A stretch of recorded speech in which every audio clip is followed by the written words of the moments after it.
The sound of gunfire echoed through the dusty streets of Paso Robles, California, sending townsfolk scattering for cover as Hannah Montgomery struggled against the iron grip of two uniformed men dragging her toward the waiting train.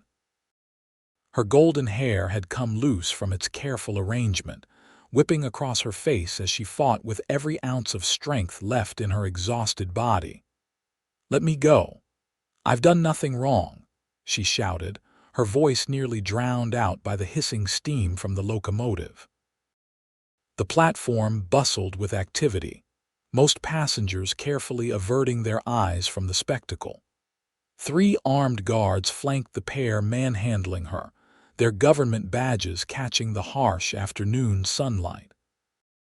From the shadowed doorway of the saloon across the street, Ethan Parker watched the scene unfold, his weathered hand instinctively moving to the revolver at his hip. He'd seen plenty in his 30 years riding the Western territories, but something about the raw desperation in the woman's voice cut through his carefully maintained detachment. The rigid set of her shoulders spoke of dignity, even in her helplessness. "Get her on board," ordered the tallest guard, a man with a cruel twist to his mouth and dead eyes. "Train leaves in 5 minutes with or without the lot of you." Ethan stepped into the street, dust swirling around his worn boots. He moved with the easy confidence of a man accustomed to danger, his lean frame casting a long shadow across the packed earth. The commotion around the train platform quieted as townsfolk recognized the newcomer, the quiet cowboy who'd ridden into town 2 weeks ago and kept to himself, except for the occasional poker game and whiskey at the saloon. "She's not getting on that train," Ethan called out, his voice carrying across the suddenly silent street. His hand remained casually near his holster, but the steel in his eyes was unmistakable. Hannah's head snapped up at the stranger's intervention, her tear-streaked face registering surprise, then a flicker of desperate hope. The guards turned toward the interruption, hands moving to their weapons. "This doesn't concern you, cowboy," the lead guard spat. "This woman is a fugitive wanted by the federal government. Step aside or face arrest yourself." Ethan continued his measured walk toward the platform. "Seems mighty strange for a fugitive to be causing such a fuss in broad daylight. What exactly is she wanted for?" The question hung in the air, unanswered as tension built between the men. Hannah's captors exchanged glances, their grips tightening on her arms. "Government business," the leader finally replied. "Now back off before things get ugly." The train whistle blew, an impatient warning. Passengers hurried past, giving the confrontation a wide berth. Ethan noted details. The guards' uniforms weren't quite regulation, their badges similar to federal marshals but not identical. Something didn't fit, and 30 years of frontier instinct told him this woman wasn't running from justice but toward it. "Madam," Ethan addressed Hannah directly, "have you been formally charged with a crime?" Hope flared in Hannah's eyes. "No."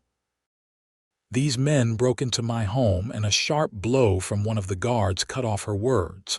The crowd that had gathered gasped, and Ethan's expression darkened. "That's enough," he said, his voice dangerously quiet. "No man strikes a woman in my presence." In one fluid motion, his revolver cleared its holster. "Everyone take a breath. The lady's staying in Paso Robles until I hear a proper explanation." The lead guard's face flushed with anger. "You've just made the biggest mistake of your life, cowboy." The standoff lasted only seconds before the station master, a portly man named Thomas, hurried over. "What in tarnation is happening here? The train needs to depart." "These men claim federal authority," Ethan explained, not lowering his weapon. "I'd like to see proper documentation before they remove this woman from town." Thomas looked uncertainly between the parties. "We have a telegraph office. We could send a wire to Sacramento for verification.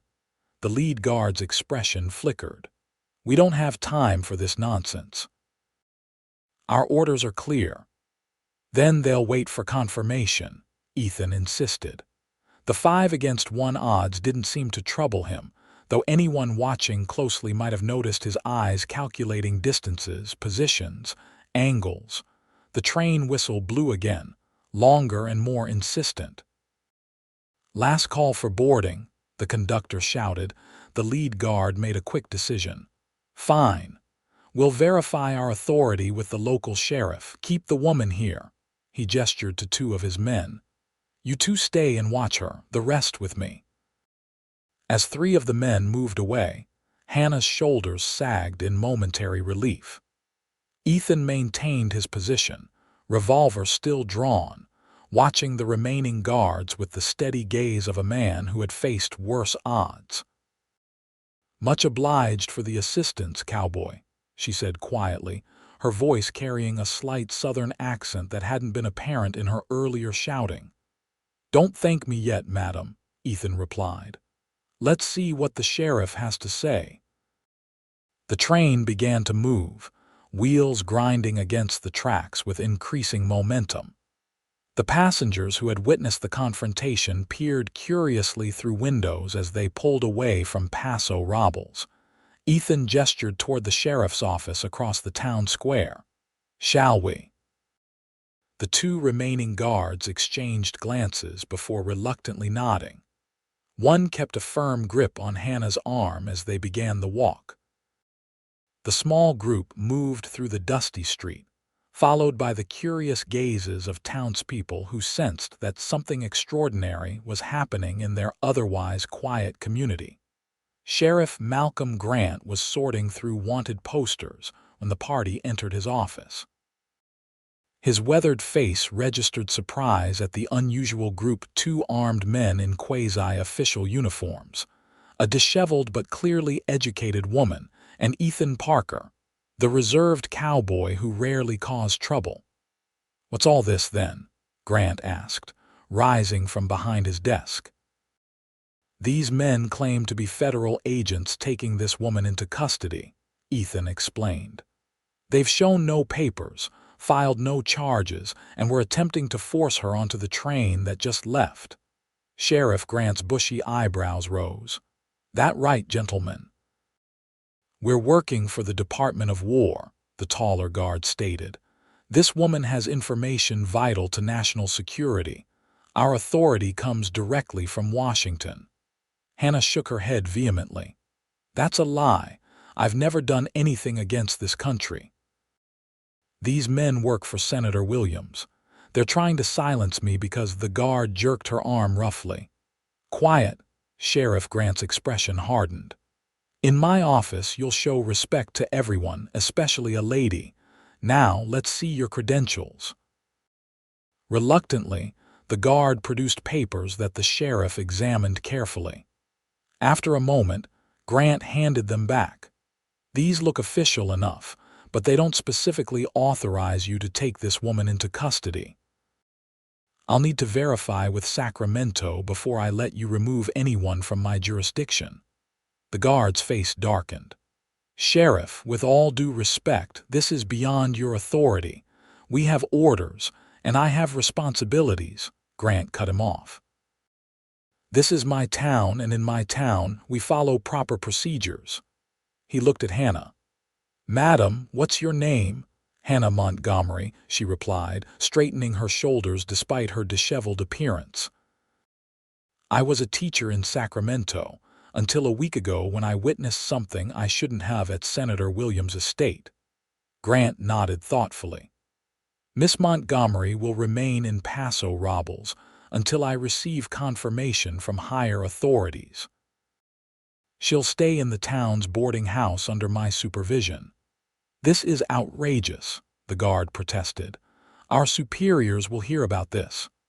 "I certainly hope so," Grant replied evenly, "because I'll be sending telegrams to several offices asking about your authority. Until then, you're welcome to stay at the hotel, but the lady remains under my protection." Ethan kept his hand near his holster, watching the guards carefully. Their frustration was evident, but they seemed unwilling to challenge the sheriff directly, at least not yet. "Fine," the lead guard finally spat. "But we'll be watching. Don't get any ideas about leaving town, Miss Montgomery." Sheriff Grant stood. "Mr. Parker, would you mind escorting Miss Montgomery to Mrs. Holloway's boarding house? I need to have a private word with these gentlemen." Ethan nodded, holstering his weapon. "Come along, Miss Montgomery." Outside, the late afternoon sun cast long shadows across Paso Robles. Hannah walked beside Ethan, her steps unsteady after the ordeal. "Thank you," she said quietly. "You put yourself at considerable risk for a stranger." Ethan shrugged. Something didn't sit right, still doesn't. Hannah glanced back toward the sheriff's office. "They'll try again. Senator Williams is a powerful man with connections throughout California." "What did you see?" Ethan asked, guiding her toward the modest boarding house at the end of the main street. Hannah hesitated, then spoke in a low voice. "I was hired to tutor the senator's children. Last week, I overheard a meeting between the senator and several men discussing the diversion of government funds meant for the new railroad. They're stealing millions, Mr. Parker." "Ethan," he corrected automatically. "That's dangerous knowledge." "I know," she said, a tremble entering her voice. "When they realized I'd overheard, I barely escaped with my life. I've been running for days trying to reach my cousin in San Francisco. I thought I'd be safe on the afternoon train." Mrs. Holloway, a kindly widow who ran the town's only respectable boarding house, welcomed them at the door. After a brief explanation, she immediately took Hannah under her wing. "You poor dear. Let's get you settled with a hot bath and proper meal. Mr. Parker, you can call on Miss Montgomery tomorrow after she's had some rest." As Hannah was led inside, she glanced back at Ethan with gratitude in her eyes. He tipped his hat, then turned back toward the sheriff's office, his mind working through what he'd just learned. Corrupt officials and stolen government money meant powerful enemies' enemies who wouldn't give up easily. The next morning dawned bright and clear over Paso Robles. Hannah awoke to the unfamiliar sounds of a small town beginning its day, so different from the constant bustle of Sacramento. She dressed in the simple clothes Mrs. Holloway had lent her, grateful for the older woman's kindness. Downstairs, she found breakfast waiting and Mrs. Holloway humming as she worked in the kitchen. "Good morning, dear. You look much improved with some rest," the landlady greeted her warmly. "Thank you for your hospitality," Hannah replied. "I'm afraid I've brought trouble to your door." Mrs. Holloway waved dismissively. "Trouble finds its way to every door eventually. Better to face it with friends than alone." She poured coffee into a delicate cup. "Sheriff Grant stopped by earlier. He sent telegrams to Sacramento last night and is awaiting replies. Those men who were after you have taken rooms at the hotel." Hannah's appetite vanished. "They're still in town." "Indeed, though they're keeping their distance for now." Mrs. Holloway placed a reassuring hand on Hannah's arm. "The sheriff also mentioned that Mr. Parker has been keeping watch from across the street since before dawn." Despite herself, Hannah felt a flutter of something besides fear for the first time in days. She moved to the window and discreetly peered out. Sure enough, Ethan Parker sat on a bench outside the general store, whittling a piece of wood while maintaining a clear view of the boarding house. "He's an interesting man," Mrs. Holloway commented, joining Hannah at the window. "Been in town about 2 weeks. Keeps to himself mostly. The girls at the saloon say he's polite but distant. Works odd jobs, sleeps at the livery most nights." Hannah studied the cowboy's profile. In the morning light, she could see details she'd missed yesterday: the sun-weathered skin that spoke of years in the saddle, the alertness in his posture despite his relaxed appearance, the careful way his eyes scanned the street at regular intervals. Why would he risk himself for me? She wondered aloud. Mrs. Holloway smiled knowingly. Some men still believe in doing what's right, even when it's not easy. After breakfast, Hannah helped with household chores, finding comfort in the simple tasks after days of fear and flight. Around mid-morning, a knock at the door announced Sheriff Grant's arrival. "Miss Montgomery," he greeted her, removing his hat as he entered. "I've received some interesting responses to my telegrams." Hannah tensed. "From Sacramento, indeed." "It seems there is no official warrant for your arrest, nor any investigation involving you from any federal agency." Relief flooded through her. "Then those men are not acting with government authority," Grant confirmed. "However, I also received a personal telegram from Senator Williams expressing concern about a confused young woman who had stolen valuable documents from his home." Hannah's face flushed with anger. "That's a lie. I took nothing except what I was wearing," Grant nodded. "I suspected as much." The senator's message was too polished, too prepared. He glanced toward the window. "Those men are still in town, and I don't have the authority to arrest them unless they break the law, but neither can they legally force you to go anywhere." "What should I do?" Hannah asked. "Stay put for now." "I've asked Ethan Parker to keep an eye on things. He seems capable enough." The sheriff put his hat back on. "I'll continue making inquiries. There's a circuit judge due in town next week who might be able to help sort this out properly." After the sheriff left, Hannah found herself restlessly pacing the boarding house. The walls felt confining after her brief taste of hope. Making a sudden decision, she grabbed a shawl and headed for the door. "I'm just going for a short walk," she told Mrs. Holloway. "I need some fresh air." "Be careful, dear," the older woman cautioned. Outside, the morning sun had warmed the spring air pleasantly. Hannah took a deep breath, savoring the momentary sense of freedom.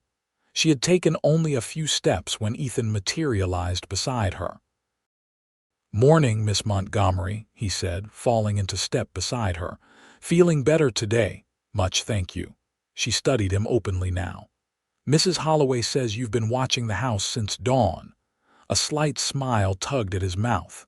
"Mrs. Holloway notices everything."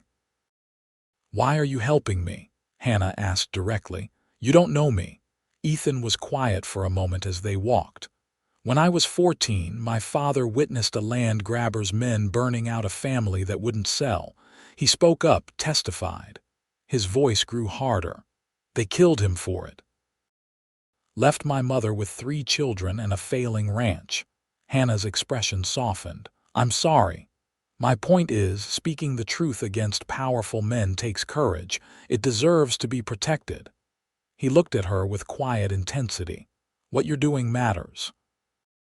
They walked in companionable silence for a while, keeping to the main street where plenty of witnesses could see them.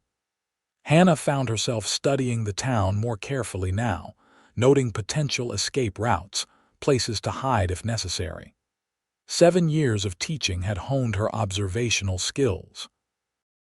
"You're not just a teacher, are you?" Ethan asked, noticing her careful assessment of their surroundings. Hannah smiled slightly.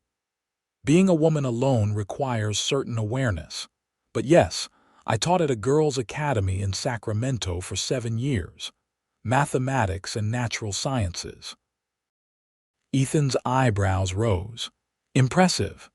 Not everyone thought so. The school board constantly questioned whether such subjects were appropriate for young ladies. Her expression turned distant. When the academy faced financial difficulties, Senator Williams offered patronage and positions for the teachers in his household. It seemed like salvation at the time. They paused outside the general store. "Would you like to come in?" Ethan offered. "You might need some personal items if you're staying in town a while." Hannah realized she had nothing but the clothes she wore. "I have no money," she admitted. "Consider it a loan," Ethan said simply. "You can repay me when this is all sorted out." The store was cool and dim after the brightness outside. The proprietor, a balding man with spectacles, greeted them cheerfully until he recognized Hannah. "You're the woman from yesterday's commotion," he said, his friendly manner cooling. "Those government men were in here earlier asking questions about you." Ethan stepped forward slightly. "Mr. Rogers, Miss Montgomery needs a few necessities. She'll be staying in town as a guest of Sheriff Grant while some misunderstandings are cleared up." The storekeeper looked doubtful but nodded. "What do you need, miss?" Hannah selected only the most essential items: a hairbrush, some hairpins, a change of undergarments, and a simple dress that looked close to her size. Ethan added a small pocket knife to her purchases. "For protection," he explained quietly, "just in case." As they left the store, Hannah clutched the small paper-wrapped package. "Thank you, I'll repay every cent." "No rush," Ethan assured her.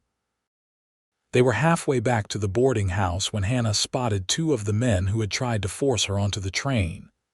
They stood outside the hotel, watching her approach with obvious interest. "Keep walking," Ethan murmured.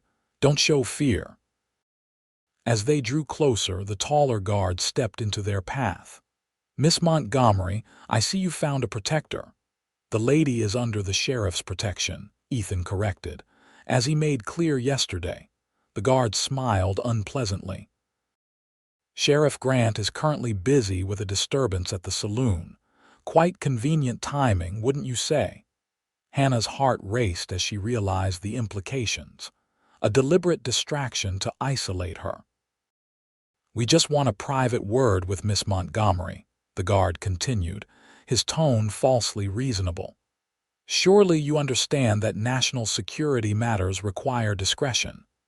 "Any conversation you have with the lady can include me," Ethan stated firmly, "or wait for the sheriff's return." The second guard had circled around, positioning himself behind them. Hannah felt trapped between the two men with only Ethan as a buffer. "That's not acceptable," the first guard said, dropping all pretense of civility. "Miss Montgomery comes with us now, or things get unpleasant." "Your choice, Cowboy." Ethan's hand drifted toward his holster. "You boys really want to do this in the middle of the street, plenty of witnesses around," the guard smirked. "Witnesses can have faulty memories when properly motivated." Hannah felt a chill at his words. These men believed they had enough influence to silence an entire town. "Mr. Parker," she said quietly, "please don't risk yourself further. These men work for thieves and liars." Ethan finished for her, not taking his eyes off the guards. "And I don't take kindly to bullies threatening ladies in my presence." The tension might have escalated further if not for the timely arrival of Mrs. Holloway, accompanied by three other determined-looking women of varying ages. "There you are, Hannah dear, Mrs."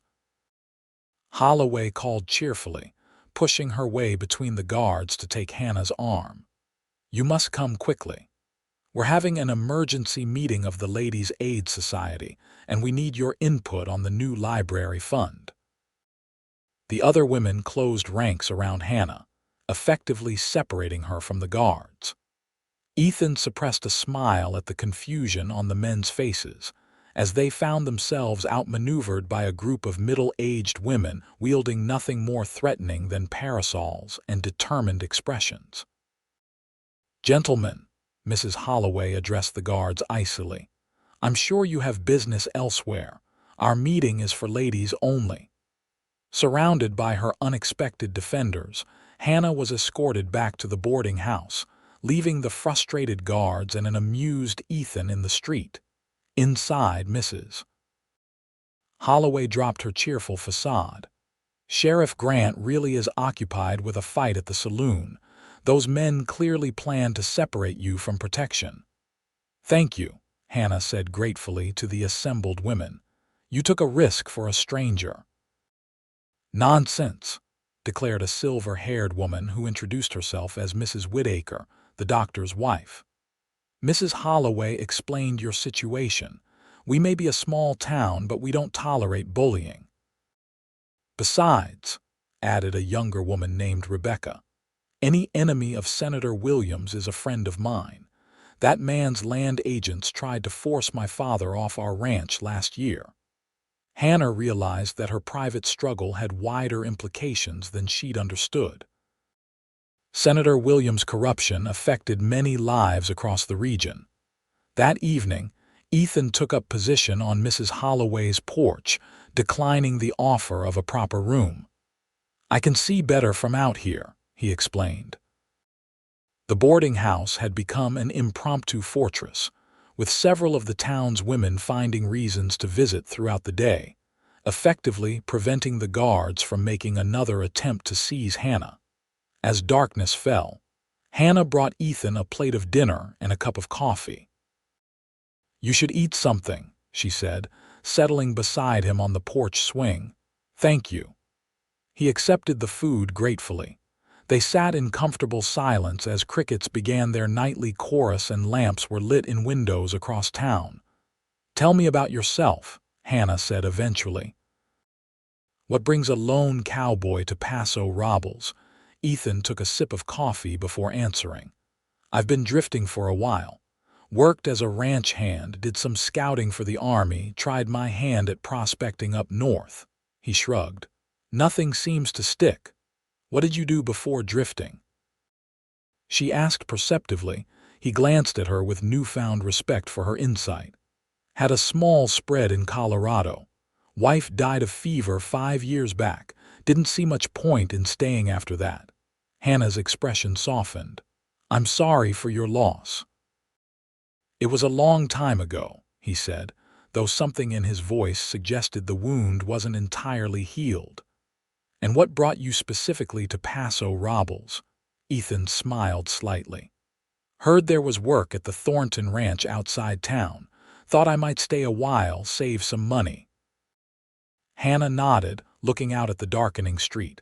"I had plans too. I was saving to open my own school someday, somewhere girls could learn more than just embroidery and dancing." "You still can," Ethan said, "once this business with the senator is settled." She turned to him with a sad smile. "Do you really believe it can be settled? Men like Williams don't surrender power easily." "No," Ethan agreed, "but they're not invincible either. The truth has a way of coming out, especially when good people stand together against corruption." The quiet conviction in his voice gave Hannah a flicker of hope. She studied his profile in the fading light, noting the quiet strength in his features. In just 2 days, this stranger had become her most trusted ally. "Thank you for standing with me," she said softly. Ethan met her gaze, something unreadable passing through his eyes. "Get some rest, Miss Montgomery. Tomorrow may be a long day." Hannah reluctantly went inside, leaving Ethan to his vigil. Throughout the night, he maintained his watch, occasionally walking the perimeter of the property to ensure no one approached undetected. The guards made no move against the boarding house, but their continued presence in town was a constant reminder of the threat they posed. Dawn was just breaking when a commotion in the street drew Ethan's attention. A stagecoach had arrived, unusually early for the regular service. As he watched, 3 men disembarked well-dressed, official-looking men who headed directly for the sheriff's office. Instinct told him this development could change everything. He knocked quietly on the boarding house door, and Mrs. Holloway appeared almost immediately, as if she hadn't slept either.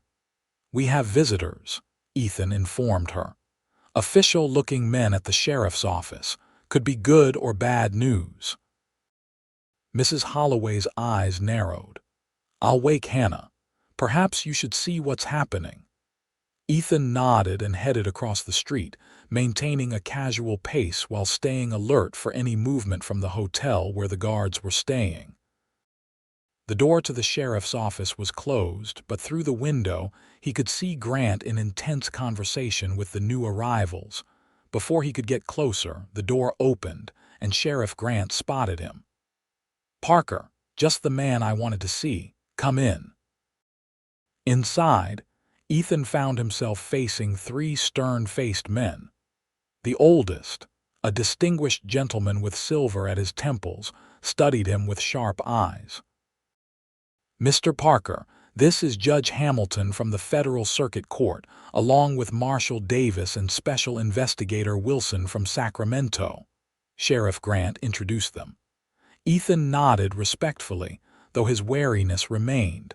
"Gentlemen," Judge Hamilton spoke first. "Sheriff Grant tells us you've been protecting a young woman named Hannah Montgomery. Is that correct?" "Yes, sir. From men claiming federal authority but showing no proper documentation." The judge exchanged glances with his companions. "You've done the state of California a service, Mr. Parker. Miss Montgomery is a crucial witness in an investigation into corruption that reaches the highest levels of the state government." Ethan's expression remained neutral, though inwardly he felt a surge of relief. "So her claims about Senator Williams are being taken seriously?" "Very seriously," Marshal Davis confirmed.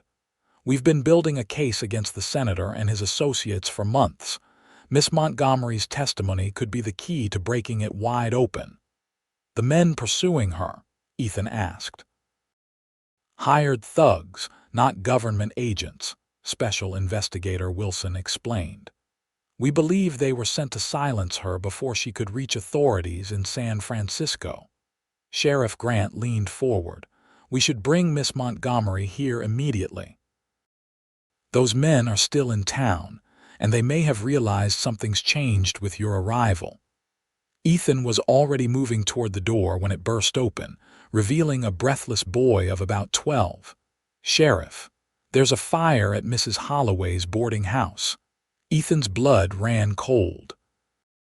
Without waiting for the others, he sprinted across the street toward a column of smoke now visible rising from behind the boarding house. His mind raced with possibilities, none of them good. The guards must have seen the officials arrive and decided to take desperate measures. The boarding house's back kitchen was ablaze, flames spreading rapidly to the wooden structure. Townspeople were already forming a bucket line from the nearby well. Ethan pushed through the gathering crowd, searching frantically for any sign of Hannah. "Mrs. Holloway." He called out, spotting the landlady directing the firefighting efforts. "Where's Miss Montgomery?" The older woman's face was streaked with soot. "They took her, Mr. Parker. 2 men broke in through the back while we were distracted by the fire starting. They dragged her toward the livery stable." Ethan didn't hesitate. He ran toward the stables at the edge of town, drawing his revolver as he moved. The morning sun had barely cleared the horizon, casting long shadows that could hide pursuers or ambushers. He slowed as he approached the livery, listening intently. The sounds of struggle reached him, a muffled cry, the thud of something heavy hitting wood. Moving carefully around the corner of the building, Ethan saw 3 horses saddled and ready outside. He slipped inside the dimly lit stable. Hannah was there, struggling against her 2 captors as they attempted to bind her hands. Her dress was torn at the shoulder and a bruise was forming on her cheek, but her eyes blazed with defiance. "That's far enough," Ethan called out, his revolver leveled at the men. "Let her go." The guards spun to face him, one drawing his weapon while the other maintained his grip on Hannah. "You're outnumbered, Cowboy," the armed guard sneered. 2 against 1. "Actually," came a new voice from the stable entrance, "it's 3 against 2. Marshal Davis stepped in, his badge gleaming on his chest, his own weapon drawn.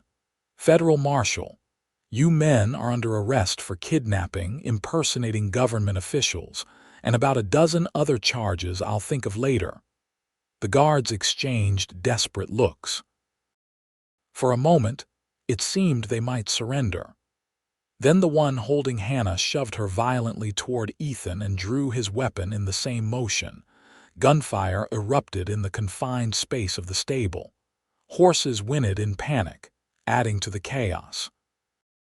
When the smoke cleared, one guard lay motionless on the ground, a bullet in his chest. The other was clutching his arm, his weapon fallen to the dirt floor. Hannah had stumbled into Ethan's arms when pushed.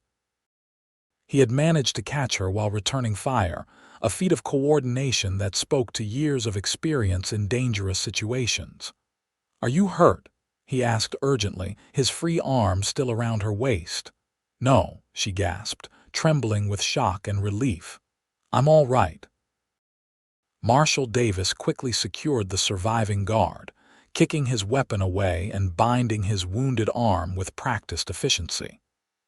"Senator Williams will be very interested to hear what you have to say about your employment," he told the man grimly.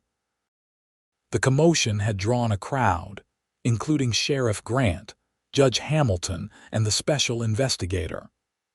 Grant quickly took charge, dispersing onlookers and helping Marshal Davis with the prisoner. Judge Hamilton approached Hannah and Ethan, who still stood close together, her hand gripping his arm for support. "Miss Montgomery," the judge said solemnly, "I apologize for what you've endured. Your courage in coming forward about Senator Williams' activities is commendable." Hannah straightened, drawing strength from Ethan's presence beside her. "Will my testimony be enough to stop him? Combined with evidence we've already gathered, yes, but you'll need to come to Sacramento to give a formal deposition." Fear flickered across Hannah's face at the thought of returning to the city where danger had found her. Ethan felt her fingers tighten on his arm. "She'll need protection," he stated firmly. "Those weren't the only men Williams could send." Judge Hamilton nodded gravely. "Indeed." "Marshal Davis will escort Miss Montgomery to Sacramento personally." Ethan glanced at Hannah, something unspoken passing between them. After facing danger together, the thought of separation felt unexpectedly difficult. "I'll go as well," Ethan decided, "if Miss Montgomery agrees." Hannah's relief was visible. "I would feel safer with Mr. Parker accompanying us," she told the judge. The fire at the boarding house had been contained, though the kitchen and back rooms suffered significant damage. Mrs. Holloway, refusing to be deterred by mere arson, had already organized temporary accommodations for her displaced boarders. "You'll stay at my sister's house tonight," she informed Hannah firmly. "And don't worry about your things. I salvaged your package from the general store." That evening, Hannah sat in the parlor of Mrs. Holloway's sister's home, struggling to process the day's events. Tomorrow, she would return to Sacramento, the place she had fled in terror just days ago. The thought filled her with apprehension despite the promised protection. A knock at the door revealed Ethan, hat in hand. "May I come in?" Mrs. Holloway's sister, a cheerful woman named Martha, ushered him inside with obvious approval. "I'll just be in the kitchen if you need anything," she said, not quite managing to be subtle as she left them alone. Ethan took a seat across from Hannah. In the soft lamplight, she noticed details about him she hadn't before: a small scar above his right eyebrow, the way one corner of his mouth lifted slightly higher than the other when he almost smiled, the gentle way his calloused hands held his hat. "How are you feeling?" he asked. "Overwhelmed," she admitted.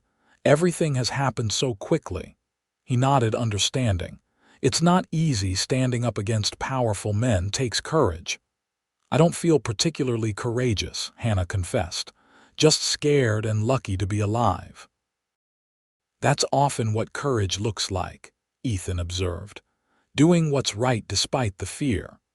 They sat in comfortable silence for a moment before Hannah spoke again.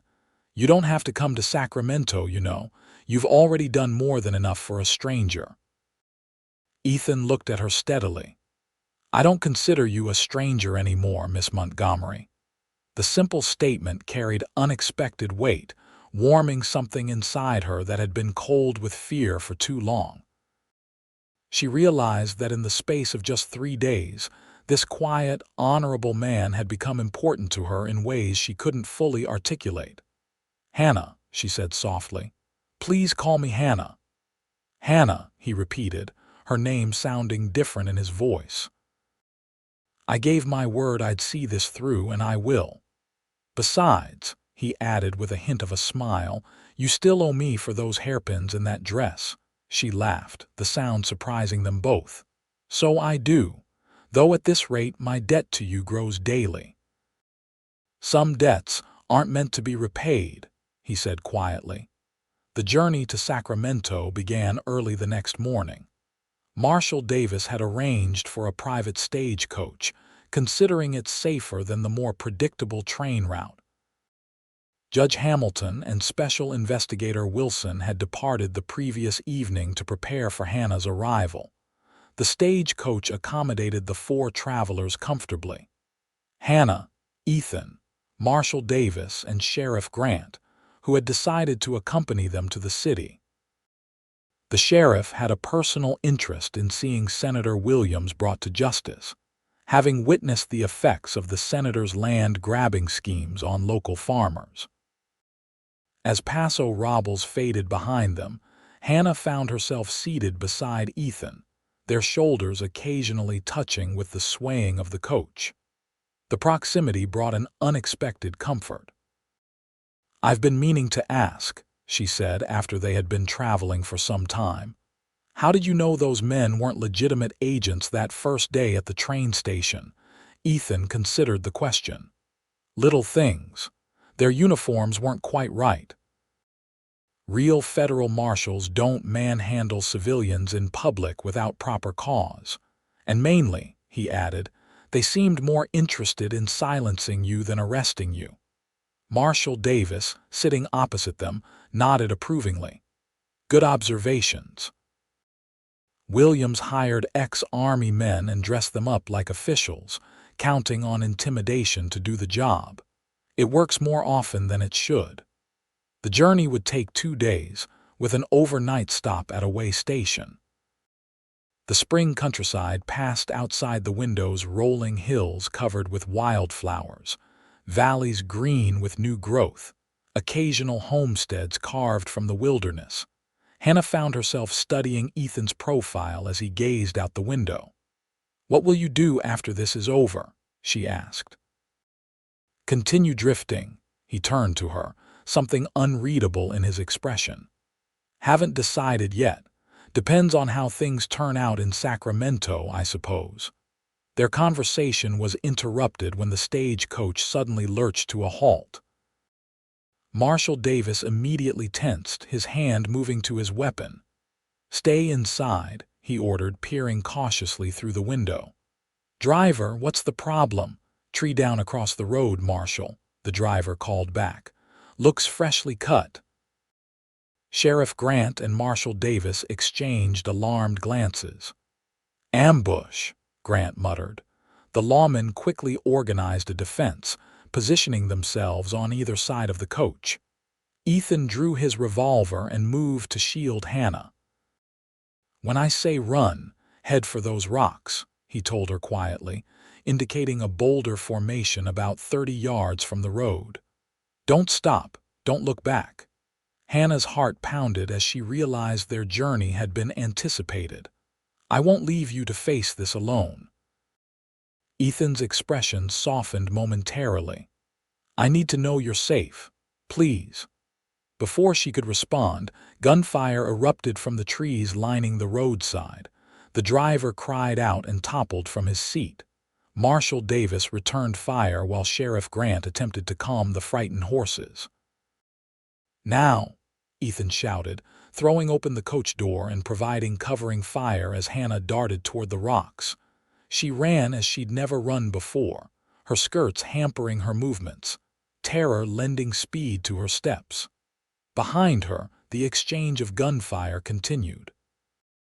She reached the rocks and pressed herself against them, breathing heavily. From her position, she could see 3 men attacking the stagecoach. Marshal Davis had taken a defensive position behind the vehicle, while Sheriff Grant was attempting to circle around behind the attackers. Ethan was moving from tree to tree, working his way toward the ambusher's flank. One of the attackers spotted him and shifted his fire. Hannah watched in horror as splinters flew from the tree Ethan was using for cover. Without thinking, she pulled out the small pocket knife he had bought her and looked for anything she could use to help. Her opportunity came when one of the attackers moved closer to her position, unaware of her presence as he focused on the men near the stagecoach. Hannah waited until he passed, then emerged from cover and pressed the knife against his back. "Drop your weapon," she commanded, trying to keep her voice steady. The man froze, then slowly lowered his rifle. "You won't use that, lady," he said, starting to turn. Hannah pressed harder. "I absolutely will. Now call to your friends. Tell them you're surrendering." To her surprise, the man complied. "Jim, Walter, hold your fire. They've got me." The distraction was all Ethan and the lawman needed. Within moments, they had disarmed and subdued the remaining attackers. Ethan hurried to Hannah's side, relief evident on his face when he found her unharmed. "That was either the bravest or the most foolish thing I've ever seen," he told her, taking the knife gently from her trembling hand. "But thank you." Marshal Davis approached, leading the bound prisoners. "These men work for Williams too. They've admitted as much already, hoping for leniency." His expression was grim. "The driver's wounded but alive. We need to get him to a doctor." The nearest town was still several hours away. After tending to the driver's injury as best they could, they cleared the fallen tree and continued their journey with Sheriff Grant handling the reins. The mood inside the coach was somber, the reality of the danger they faced now starkly clear. "Williams knows we're coming," Hannah said quietly. "He'll be prepared." Marshal Davis nodded grimly. "Yes, but so will we. Judge Hamilton will have assembled a protective detail by now, and the evidence we've gathered goes beyond just your testimony." Ethan sat close to Hannah, their hands nearly touching on the seat between them. She was aware of his solid presence beside her, a steady anchor in the storm of danger surrounding them. Impulsively, she reached out and took his hand.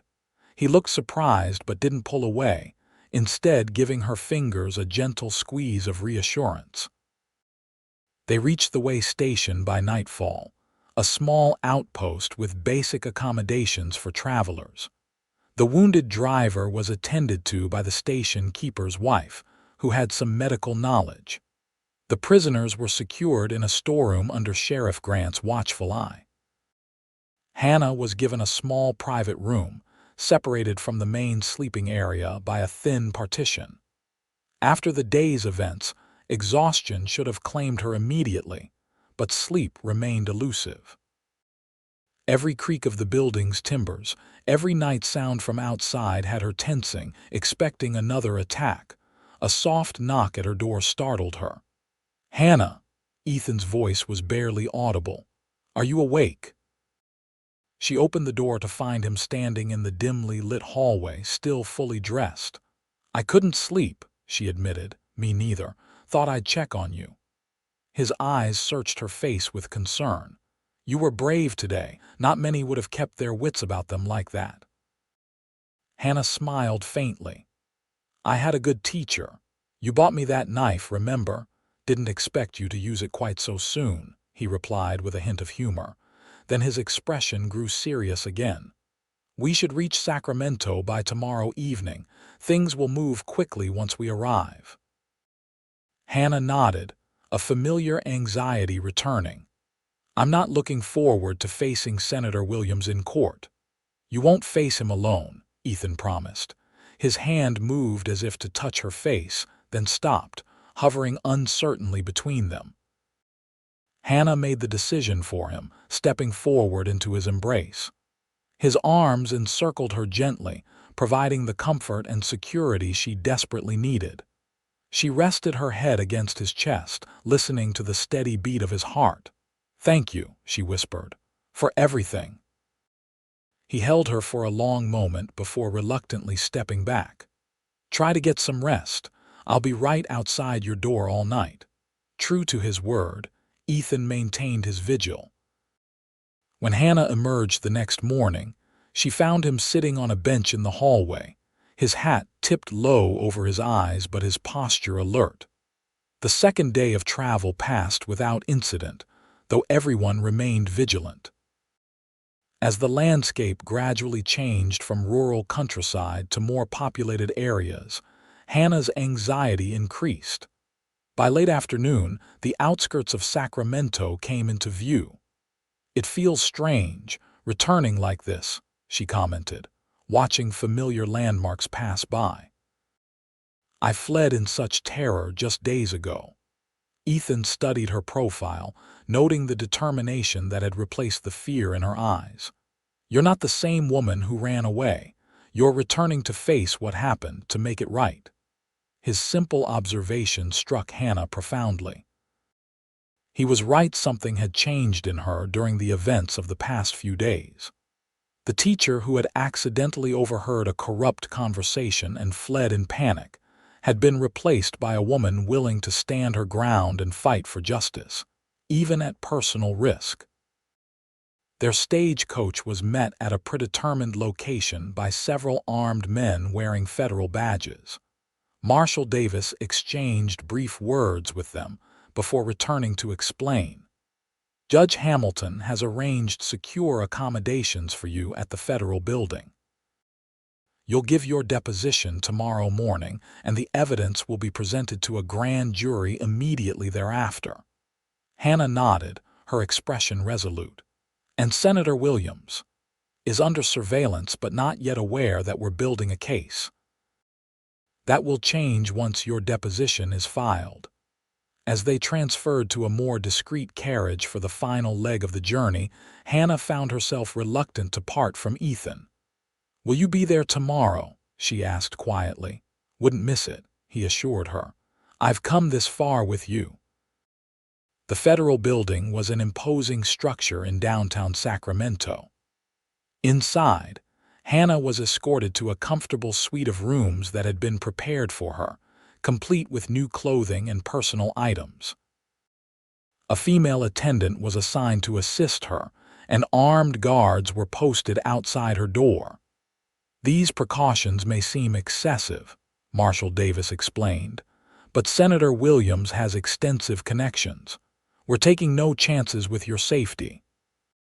That evening, a small gathering was held in a private dining room within the building. Judge Hamilton, Special Investigator Wilson, and several other officials involved in the case were present, along with Sheriff Grant, Marshal Davis, and Ethan.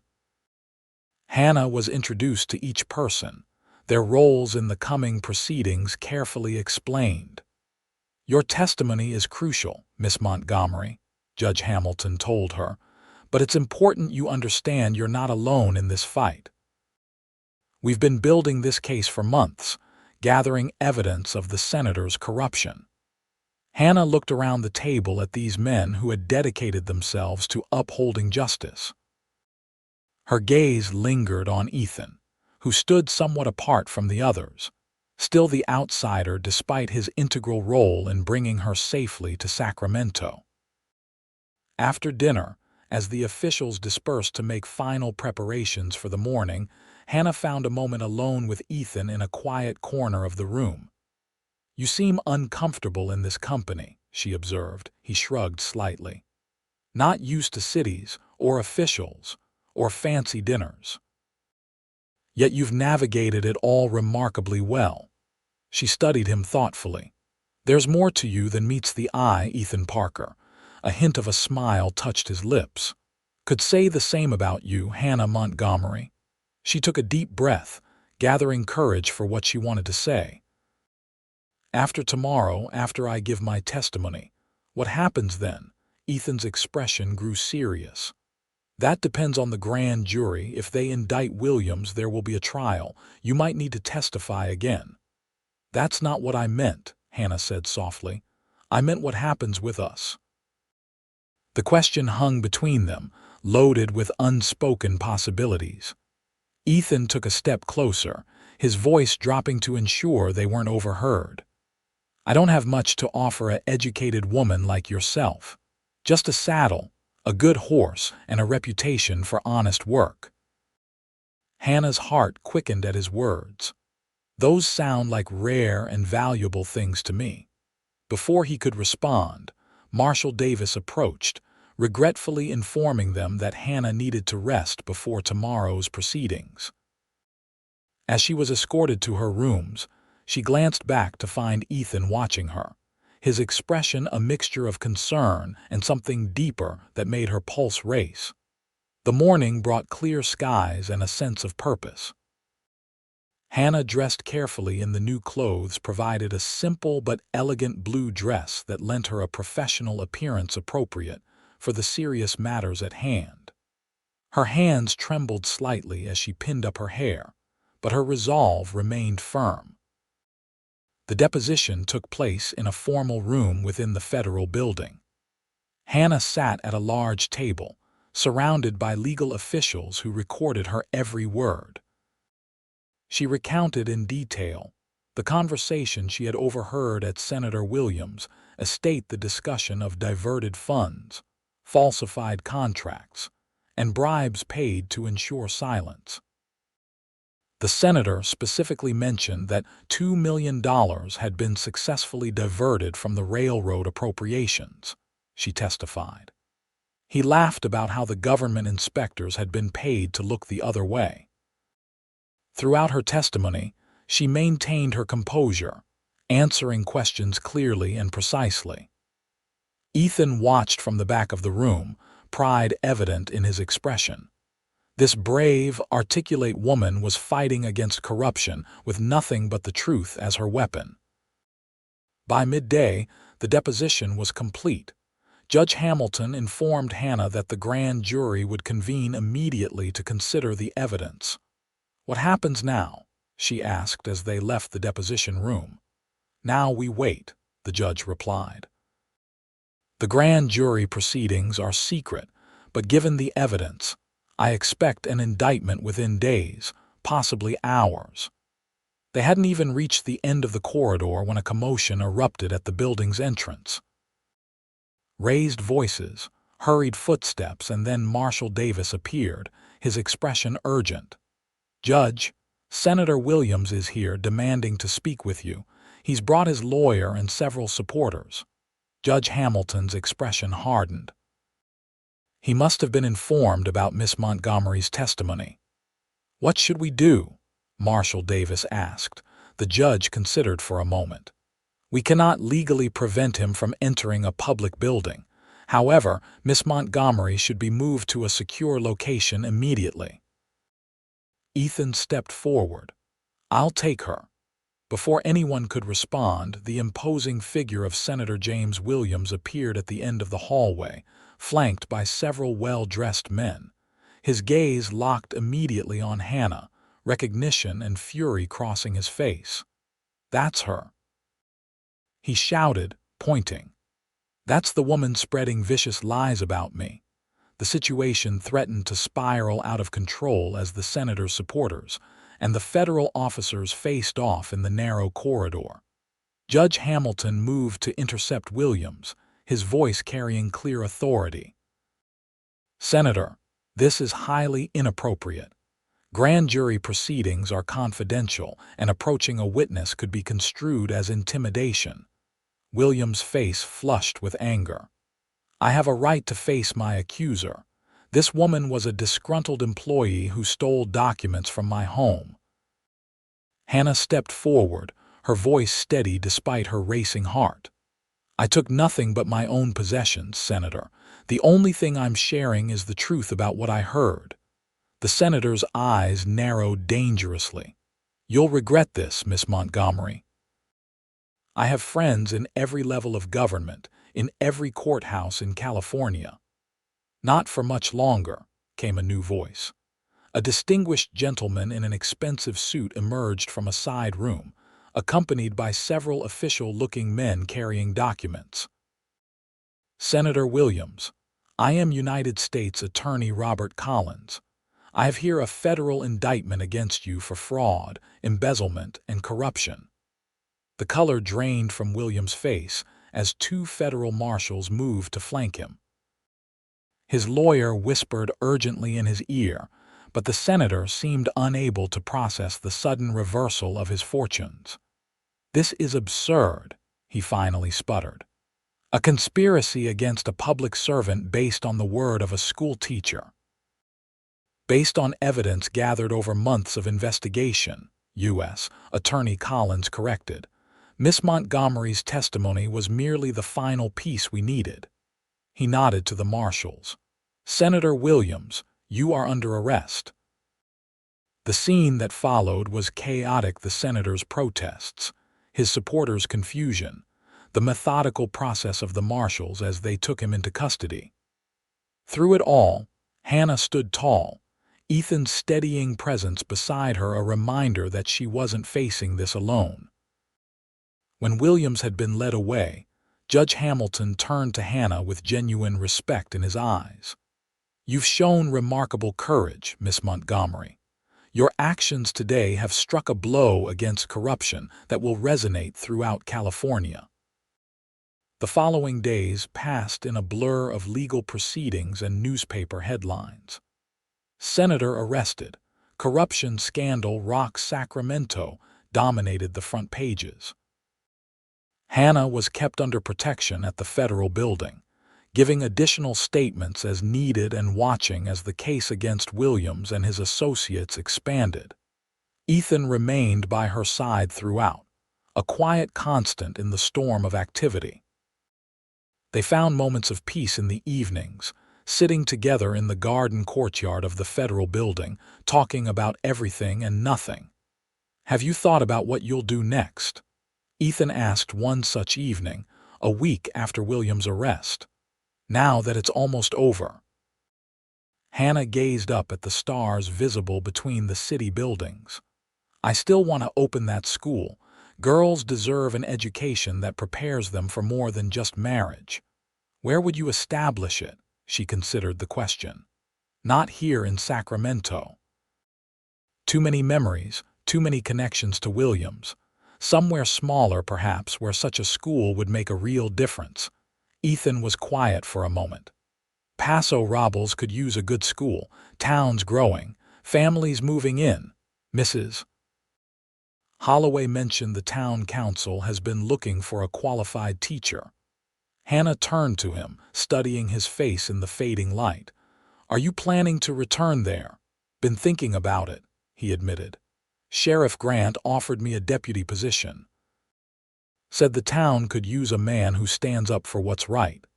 He paused, choosing his words carefully.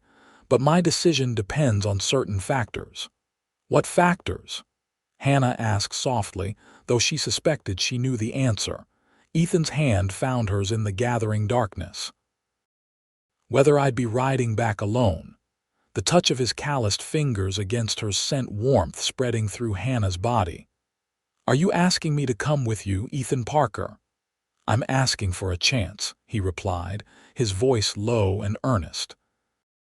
"A chance to see if what's grown between us these past days could become something more, something lasting." Hannah's free hand moved to touch his face, feeling the roughness of his jaw beneath her fingers. "I think it already has." The kiss that followed was gentle at first, then deepening with shared emotion that had built through days of danger and nights of quiet conversation. When they finally parted, both were breathing unevenly, their faces illuminated only by starlight. "I should warn you," Hannah whispered. "I'm not the type of woman who's content to sit at home while her man faces all the adventures." Ethan laughed softly. "I noticed that when you held a knife to an armed attacker's back. I wouldn't want you any other way." 2 weeks later, with Senator Williams awaiting trial and the corruption scandal expanding to implicate officials throughout the state government, Hannah was finally released from protective custody. The U.S. Attorney assured her that her testimony had been recorded in such detail that she would likely not need to appear at the trial. "You're free to go, Miss Montgomery," he told her, "though I would advise staying within the state until after the trial concludes, just in case." Hannah had already made her decision. That afternoon, she and Ethan boarded a stagecoach bound for Paso Robles, this time as passengers rather than fugitives. Sheriff Grant, who had returned to his town a week earlier, had sent word that the town council was eager to meet with Hannah about establishing a proper school. The journey back was markedly different from their desperate flight to Sacramento. They traveled openly, stopping at regular way stations, enjoying the spring countryside without the shadow of pursuers hanging over them. "Strange how different the same road looks when you're not being shot at," Ethan remarked dryly as they passed the site of the ambush, now peaceful in the afternoon sun. Hannah laughed, leaning comfortably against his shoulder. "I prefer this version of the journey." As the stagecoach rolled into Paso Robles 2 days later, Hannah was surprised to see a small crowd gathered to meet them. Mrs. Holloway stood at the forefront, her kitchen rebuilt and her boarding house once again operational. Beside her was a delegation from the town council, along with many of the women who had formed Hannah's impromptu protection detail. "Welcome home," Mrs. Holloway called as Hannah descended from the coach. The words struck Hannah deeply home. It had been so long since any place had truly felt like home. The town had prepared a small celebration in honor of their return and the news of William's arrest. In the town hall, Hannah found herself surrounded by well-wishers and curious citizens eager to hear the full story of her adventure. "We've prepared the old Miller property for the school," the town council chairman informed her. "It needs some work, but the main building is sound, and there's a small cottage for the teachers' residence." Hannah was overwhelmed by the community support. "I don't know how to thank you all. You stood up to corruption that was affecting all of us," Rebecca explained. "William's land schemes threatened half the farms in the county. You're a hero, Miss Montgomery." Later that evening, Ethan escorted Hannah to see the proposed school property. The main building was indeed a spacious former home with large rooms perfect for classrooms. The cottage behind it was small but charming, with a view of the rolling hills beyond the town. "What do you think?" Ethan asked as they stood on the cottage's small porch, watching the sunset paint the sky in brilliant oranges and pinks. "It's perfect," Hannah said, emotion thick in her voice. "Better than I ever imagined." Ethan took her hand, turning her gently to face him. "I have something to ask you, and I know it might seem sudden, but after everything we've been through—" Hannah's heart quickened as he reached into his pocket and pulled out a small, simple ring. "This was my mother's," he explained. "She gave it to me before she passed, told me to give it to a woman as strong and true as she was." His eyes held Hannah steadily. "I've never met anyone who deserved it until you." Tears filled Hannah's eyes as Ethan continued, his usual reserve giving way to heartfelt emotion. "Hannah Montgomery, I know we've only known each other a short time, but I feel like I've known your heart for years. Would you do me the honor of becoming my wife?" Hannah didn't hesitate. "Yes," she whispered, feeling joy bubble up inside her. "Yes, Ethan Parker, I will marry you." The ring slid perfectly onto her finger, as if it had been made for her. Ethan's kiss was tender and promising, sealing their commitment as the last rays of sunlight gilded the landscape around them. The town of Paso Robles celebrated their engagement almost as enthusiastically as they had celebrated William's downfall.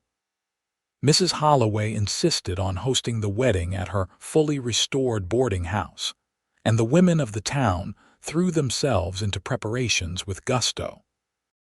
In the weeks that followed, Hannah divided her time between preparing for her new role as the town's schoolmistress and planning her wedding. The school building was repaired and furnished, with desks donated by families eager to provide better education for their children. To Hannah's surprise and delight, several girls from outlying farms were enrolled specifically because their parents had heard the new teacher would be teaching mathematics and sciences alongside traditional subjects. Ethan took to his new position as deputy sheriff with natural ease. His quiet authority and reputation for fairness quickly earned him the respect of the townspeople. In the evenings, he would often help Hannah prepare the school, building bookshelves or repairing windows, their shared vision for their future taking physical shape around them. Their wedding day dawned clear and beautiful in early summer. The entire town turned out for the celebration, the boarding house decorated with wildflowers and ribbons. Hannah wore a simple white dress made by Mrs. Holloway and the ladies of the town, with her mother's lace veil sent from her cousin in San Francisco. Sheriff Grant stood as witness for Ethan, while Mrs. Holloway proudly took that role for Hannah. As they exchanged vows in the sunlit garden, Hannah looked into Ethan's eyes and saw everything she had ever wanted: strength, kindness, respect, and love that had been forged in adversity and would endure through whatever life brought them. "I now pronounce you husband and wife," the minister declared, his words nearly drowned out by the cheers of the assembled townspeople. Their first kiss as a married couple was both a culmination and a beginning. As Ethan drew back, he whispered words meant only for her. "Thank you for not getting on that train." Hannah's laugh was joyous and free. "Thank you for making sure I didn't have to." The celebration continued well into the evening, with music, dancing, and endless good wishes from their new community. When they finally slipped away to the cottage that would be their home, the stars were bright overhead, and the distant sound of the town's revelry followed them like a blessing. Ethan carried Hannah across the threshold in proper tradition, setting her gently on her feet in what was now their home. Candles had been lit throughout the small cottage, casting a warm glow over the simple furnishings they had collected together. "Welcome home, Mrs. Parker," he said softly, the new name still sounding wonderful and strange to both of them. "Home," Hannah repeated, wrapping her arms around his neck. "I never thought I'd find one like this." Their kiss deepened with newfound freedom, husband and wife discovering each other fully for the first time as the night deepened around their cottage. The school opened 2 weeks later, with 28 students enrolled from town and surrounding farms. Hannah found her calling as teacher and mentor, introducing innovative teaching methods that quickly earned the school a reputation for excellence. By autumn, families from neighboring communities were inquiring about enrollment. Ethan continued his work as deputy, occasionally riding out with Sheriff Grant to maintain peace in the more remote areas of the county. His experience on the frontier proved invaluable, and the crime rate in Paso Robles dropped significantly under their watchful eyes. When news came from Sacramento that Senator Williams had been convicted and sentenced to 15 years in prison, the town held an impromptu celebration at the saloon. Hannah and Ethan shared a quiet toast in their cottage that evening, closing the final chapter on the danger that had brought them together. "Ever regret standing up to those men at the train station?" Hannah asked, curled against her husband's side before the fireplace. Ethan's arm tightened around her. "Not for a single moment. Best decision I ever made. Even better than asking me to marry you," she teased. "That wasn't really a decision," he replied, kissing the top of her head. "More like an inevitability from the moment I saw you fighting those guards with fire in your eyes." Hannah laughed, turning in his arms to kiss him properly. You're a romantic underneath that stoic exterior, Ethan Parker. Only for you, he murmured against her lips. Only ever for you. 2 years later, Hannah stood on the porch of their expanded cottage, watching Ethan approach on horseback.